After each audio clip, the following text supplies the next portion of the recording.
Hello friends, आपका हमारे channel जियो बलगुरु में फिर से स्वागत है और मैं हूं लोकेश प्रजापति। हमारा जो चैप्टर चल रहा है वो है पाठ 1 मानव भूगोल विषय एवं प्रकृति, जिसमें लास्ट वीडियो सेशन में हमने पढ़ा पर्यावरणीय निश्चयवाद, संभववाद और नव निश्चयवाद। ये 3 विचारधाराओं के बारे में हमने पढ़ा और साथ में हमने पढ़ा कि प्रकृति का मानवीकरण क्या होता है या मानव प्रकृतिकरण क्या होता है। आज हम अपने वीडियो में स्टार्ट करने वाले हैं पर्यावरणीय निश्चयवाद, संभववाद और नवनियतिवाद में अंतर, ताकि हमने जो अब तक पढ़ा है उसको अच्छी तरह समझ पाए और आने वाली जो बोर्ड परीक्षा है उनमें हम अपना जो परफॉर्मेंस है वो काफी बेटर कर। तो आइए स्टार्ट करते हैं। हमने क्या किया है, 3 कॉलम बनाए हैं, जिसमें एक जगह रखा है हमने पर्यावरणीय निश्चयवाद, दूसरे में रखा है संभववाद और तीसरे में रखा है नवनियतिवाद। तो स्टेप बाय स्टेप हम पढ़ते हैं। सबसे पहले हम बात करते हैं पर्यावरणीय निश्चयवाद की।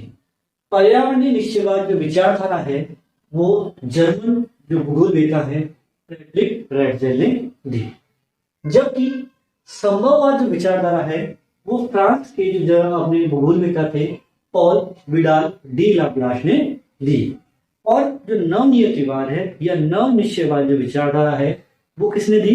ग्रिफिथ टेलर ने दी। परीक्षाओं में कई बार पूछा गया है ग्रिफिथ टेलर ने या कौन सी विचारधारा दी, या नवनियतिवाद किसने दी, संभववाद किसने दिया, या पॉल विडाल डी लाप्लास ने कौन सी विचारधारा दी। तो ये परीक्षा की दृष्टि से बहुत ही ज्यादा इंपॉर्टेंट क्वेश्चंस हैं। ये हमारा हो गया इन 3 जिन्होंने विचारधारा दी उनके आधार पे अंतर। सेकंड अंतर की बात करें तो पर्यावरण निश्चयवाद जो विचारधारा है वो भौतिक स्थलाकृतियों का वर्णन करती है, क्योंकि इस विचारधारा में बताया गया है कि मानव है वो प्रकृति का दास है और वह प्रकृति के नियमों या पर्यावरण के नियमों को मानता है। और मानव जंगलों में रहता है, यानी कि हम इसमें भौतिक स्थलाकृतियों का वर्णन करते हैं। जबकि संभववाद में क्या है, जब मानव धीरे धीरे विकसित हुआ, टेक्नोलॉजी विकसित हुई, तो मानव ने भौतिक जो स्थलाकृतियां हैं उनका उपयोग करके सांस्कृतिक स्थलाकृतियां, सांस्कृतिक स्थलाकृतियों का मतलब जैसे उसने घर बनाए, खेत बनाए, नहर बनाई, बांध बनाए, जो भी मनुष्य ने बनाए सांस्कृतिक स्थलाकृतियां बनाई। अर्थात संभववाद में किसका वर्णन होता है? सांस्कृतिक स्थलाकृतियों का वर्णन होता है।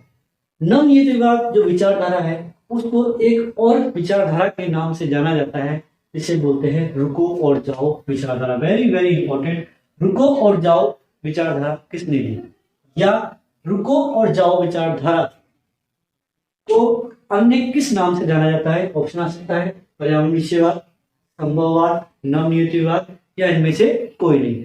तो हमें बहुत अच्छी तरह रखना है कि नवनियतिवाद को रुको और जाओ विचारधारा के नाम से भी जाना जाता है, जिसके बारे में हम पढ़ चुके हैं कि रुको और जाओ विचारधारा क्यों कहते हैं। इसका मतलब है कि मनुष्य को जब प्रकृति अलाउ करे, यानी प्रकृति के नियमों के तहत यदि मनुष्य प्रकृति का उपयोग करता है तो मनुष्य का विकास अवश्य होता है। लेकिन यदि वह प्रकृति के नियमों को तोड़ते हुए पर्यावरण का उपयोग करता है तो हमें बहुत बड़ी बड़ी पर्यावरणीय समस्याओं का सामना करना पड़ता है। अब आते हैं हम तीसरे अंतर पे। हम बात करें पर्यावरण निश्चयवाद में मानव समाज के प्रथम आदिम था। आदिम मतलब जंगलों में रहता था, जंगलों में खाता था, जंगलों में सोता था और तकनीकी स्तर बहुत ही न्यून था, इसलिए वो प्रकृति से डरता था और प्रकृति का वो गुलाम था। जो भी प्राकृतिक नियम थे वो उसको मानता था और प्रकृति को देवी या माता के रूप में पूजता था। जबकि संभववाद में जब मानव धीरे धीरे क्या हो गया, आधुनिक हो गया और तकनीकी स्तर क्या हो गया, अत्यधिक उच्च हो गया, और इसलिए उसने प्रकृति को क्या कर लिया, अपना गुलाम बनाने की कोशिश की। नवनीतिवाद में भी क्या है, मानव और अत्यधिक जो है वो विकसित हुआ और तकनीकी पहले से और अधिक उच्च होने लगी। लेकिन इसके अंदर क्या है, आधुनिक तो है, इसकी तुलना में ये आधुनिक भी है, लेकिन ये प्रकृति का उपभोग कर रहा है। ये प्रकृति के नियमों को न तोड़ते हुए प्रकृति का उपभोग कर रहा है, जिससे क्या हो रहा है, मानव समाज का विकास हो रहा है। अब आते हैं हम चौथे अंतर पे, इसमें मानव का क्या हो रहा है, प्रकृतिकरण हो रहा है। मैंने पहले बताया मानव का प्रकृतिकरण हो रहा है, यानी कि मानव क्या हो रहा है, प्रकृति का गुलाम है। जबकि संभववाद में प्रकृति का क्या हो रहा है, मानवीकरण हो रहा है। नवनीतिवाद क्या कहता है, ना तो प्रकृति का मानवीकरण हो रहा है, ना मानव का प्रकृतिकरण हो रहा है, बल्कि दोनों में क्या है, समायोजन की स्थिति है। दोनों में कोऑर्डिनेशन या सामंजस्य की स्थिति बनी हुई है। अब आते हैं हम पांचवें पॉइंट पे, मानव दास है और प्रकृति स्वामी है। क्योंकि मानव क्या हो गया, प्रकृतिकरण, तो मानव तो दास है और प्रकृति क्या है, स्वामी। जबकि प्रकृति का क्या हो रहा है, मानवीकरण, अर्थात प्रकृति दास हो गई है, यहाँ पर मानव दास था, या प्रकृति दास हो गई है, और मानवीकरण है, मानव क्या हो गया है, यहाँ पर स्वामी हो गया है। हम इसमें संभववाद में, जबकि नवनीतिवाद में ये कहता है कि ना तो कोई दास है ना कोई स्वामी है, बस मानव को प्रकृति के नियमों में रहते हुए प्रकृति का उपयोग करना है। ठीक है, अब हम बात करते हैं छठा अंतर। छठा अंतर क्या कहता है कि इसमें मानव जब आदिम था तो उसे प्राकृतिक नियमों की समझ नहीं थी। प्राकृतिक नियमों की समझ मतलब कि दर्शन से जंगल में आग जाना, तो वो घबरा रहा था कि भगवान नाराज हो गए। ठीक है, वो तूफान आया, वो बाढ़ आ गया, तो वो भगवान का उसको नाराजगी समझता था। तो प्राकृतिक नियमों की समझ नहीं थी, और उसको तकनीकी विकास में पहले पढ़ चुके हैं, वो काफी कम था। जबकि संभववाद में मानव को प्राकृतिक नियमों की समझ होने लगी, उसको समझ में आ गई घर्षण से आग लगती है, जो इसने उस चीज का उपयोग करके माचिस बनाई, आग का आविष्कार किया। ठीक है, और बहुत सारी चीजें हैं, उसको लगा, उसने गति के नियमों को पढ़ा, गति के जो नियम है उनको पढ़ा, और उसके आधार पर उन्होंने हवाई जहाज बनाए, तेज चलने वाले जेट विमान बनाए, यहाँ तक कि अंतरिक्ष में भेजने वाले रॉकेट्स भी बनाए। तो उसे प्राकृतिक नियमों की समझ होने लगी और वह ज्यादा तकनीकी विकास करने लगा। इसमें भी क्या हुआ, जो प्राकृतिक नियम की समझ थी वो ज्यादा थी और तकनीकी ज्ञान भी ज्यादा था। बस दोनों में अंतर ये है इसमें कि ये समझ के बावजूद भी प्रकृति का उपभोग कर रहा था, क्योंकि ये प्रकृति का समझदारी से क्या कर रहे थे, उपयोग कर रहे थे। ये विचारधारा कौन सी, नवनीतिवाद ये कहती है। फिर हम बात करते हैं last point, very very important है। लास्ट पॉइंट का मतलब है इस पूरे का जो सार है वो इसमें है। इसमें कहा गया है कि पर्यावरण निश्चयवाद में क्या कहा गया है कि यह नितांत आवश्यकता की स्थिति है। अर्थात पर्यावरण निश्चयवाद में फ्रेडरिक एडलर कहते हैं कि यह नितांत आवश्यकता की स्थिति है, अर्थात मानवीय गतिविधियां पर्यावरण द्वारा पूरी तरह से नियंत्रित है।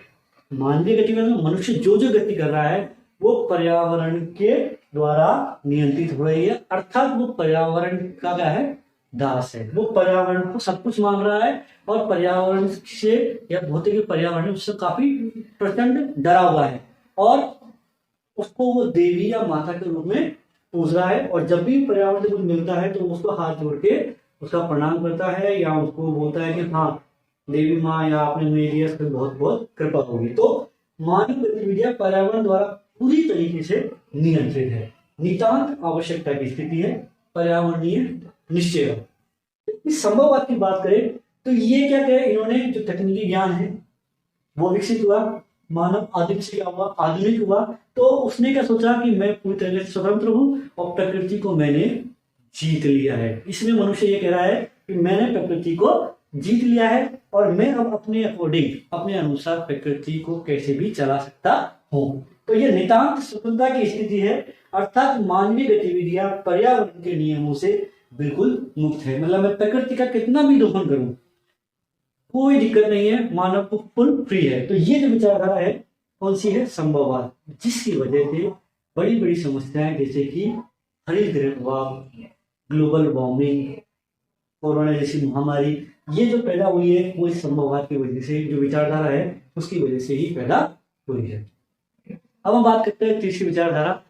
ये जो तीसरी विचारधारा है ये इन तीनों से, हमने पहले बताया था, इन दोनों जो विचार हैं इन दोनों के मध्य की मार्ग है, यानी कि दोनों विचारधाराओं का मध्यम मार्ग है। ये कहता है ना तो प्रकृति हमारी स्वामी है, ना हम मानव स्वामी है ना, और ना ही यहाँ पर प्रकृति का मानवीकरण हो रहा है, ना मानव का प्रकृतिकरण हो रहा है। ये तो ना ही ये नितांत आवश्यकता की स्थिति है और ना ही ये नितांत स्वतंत्रता की स्थिति है। अर्थात मानवीय जो गतिविधियां है, मानव जिस जो गतिविधियां कर रहा है वो ना तो पर्यावरण से पूरी तरीके से मुक्त है, यानी कि ना तो वो संभववाद है, और ना ही वो पर्यावरण द्वारा पूरी तरीके से नियंत्रित है, अर्थात पर्यावरण निश्चयवाद की बात हो रही है। तो मनुष्य पर्यावरण के नियमों से पूरी तरीके से मुक्त भी नहीं है, तो पर्यावरण के द्वारा पूरी तरीके से नियंत्रित भी नहीं है। कहने का मतलब मानवीय गतिविधियां यदि पर्यावरण या जो भौतिक पर्यावरण है उसके नियम के तहत और उसकी सीमाओं के तहत की जाए तो इससे मानव समाज का विकास होगा।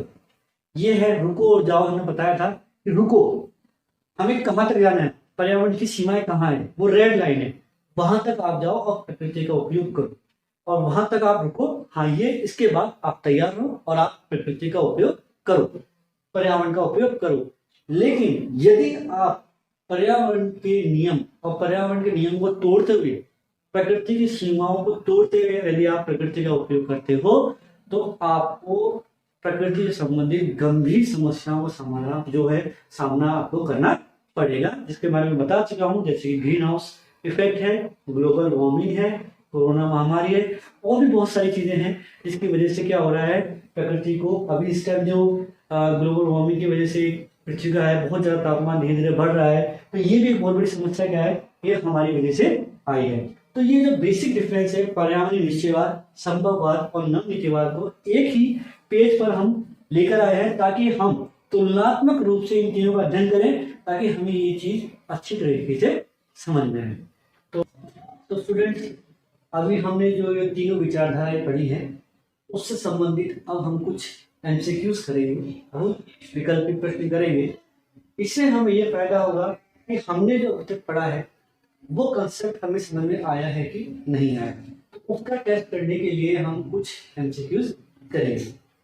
सबसे पहले हम बात करते हैं, पहला प्रश्न है, विडाल डी लाप्लास ने कौन सी विचारधारा दी? ठीक है फ्रेंड्स, तो पहला ऑप्शन है नव निश्चयवाद, दूसरा है पर्यावरणीय निश्चयवाद, तीसरा है संभववाद और चौथा है रुको और जाओ विचार। नव निश्चयवाद विचारधारा किसने दी? ग्रिफिथ टेलर ने दी। पर्यावरणीय निश्चयवाद विचारधारा किसने दी? फ्रेडरिक रेडजेल ने दी। संभववाद जो विचारधारा है वो किसने दी? पॉल विडाल डी ब्लास ने दी। जबकि रुको और जाओ निश्चयवाद जो विचारधारा है वो ही क्या है? नव निश्चयवाद विचारधारा, जो कि ग्रिफिथ टेलर ने दी थी। तो हमारा उत्तर क्या होगा? संभववाद। तो पॉल विडाल डी लाप्लास ने संभववाद विचारधारा दी, जिसमें मानव जो है वो प्रकृति का अत्यधिक दोहन कर रहा है नियमों को तोड़ते हुए, अर्थात प्रकृति का मानवीकरण हो रहा है। अब आते हैं हम दूसरे प्रश्न पे, रुको और जाओ निश्चयवाद विचारधारा किसने प्रतिपादित की? जैसा कि हमने अभी प्रश्न में बता दिया था, रुको और जाओ जो विचारधारा है इसे हम नव निश्चयवाद विचारधारा भी कहते हैं। यह विचारधारा किसने दी? क्या फ्रेडरिक रेडजेल ने दी? नहीं, फ्रेडरिक रेडजेल ने तो कौन सी पर्यावरणीय निश्चयवाद विचारधारा दी थी। Griffith Taylor, Vidal de Laplace, इसकी हम बात कर चुके हैं, जो कि जिन्होंने कौन सी विचारधारा दी थी? संभववाद। और एलन सैंपल, इसमें भी इन्होंने भी ये विचारधारा नहीं दी। तो इसका उत्तर क्या है? Griffith Taylor.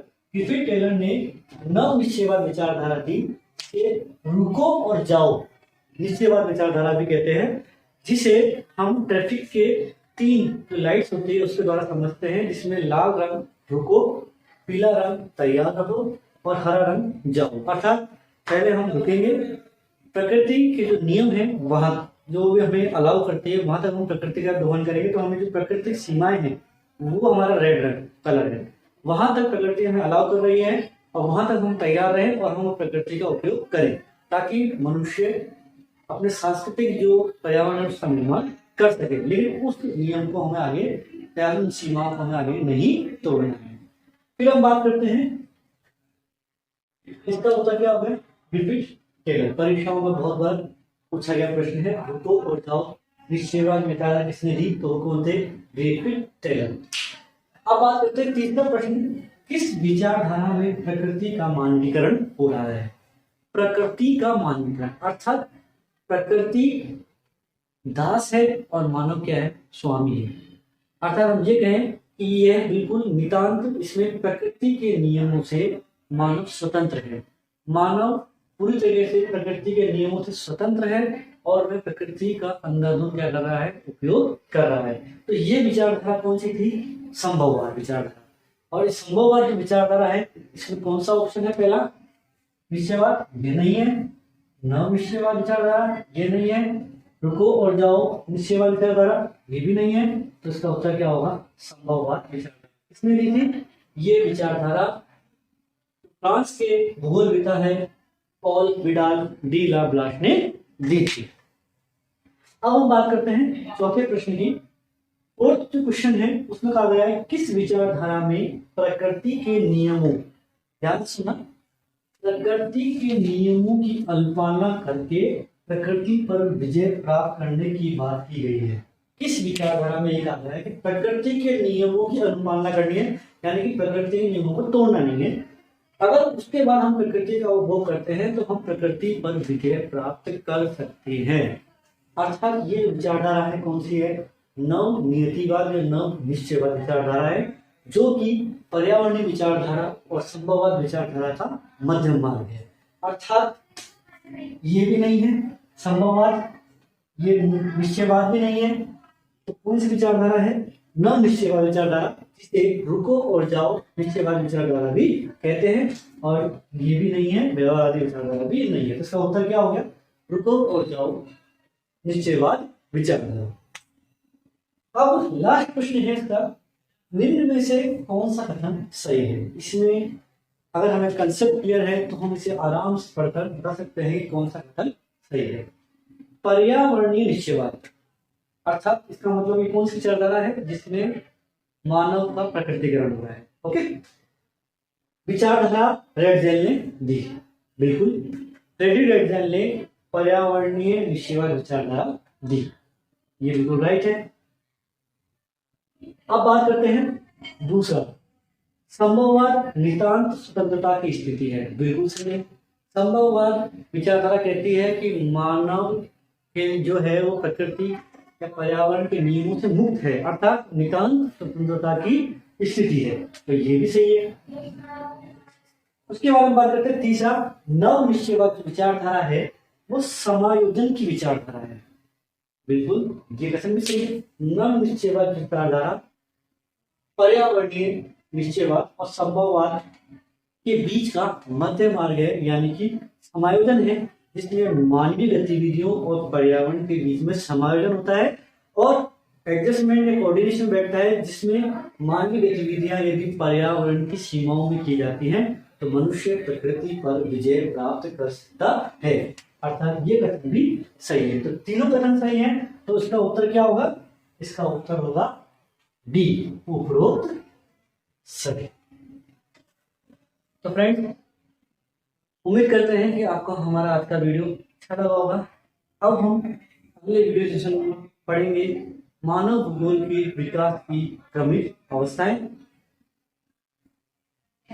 अगर आपको हमारा वीडियो अच्छा लगे तो आप इसे लाइक करें, सब्सक्राइब करें और हमारे जो नए नए वीडियोस का नोटिफिकेशन प्राप्त करने के लिए बेल आइकन पर प्रेस करें।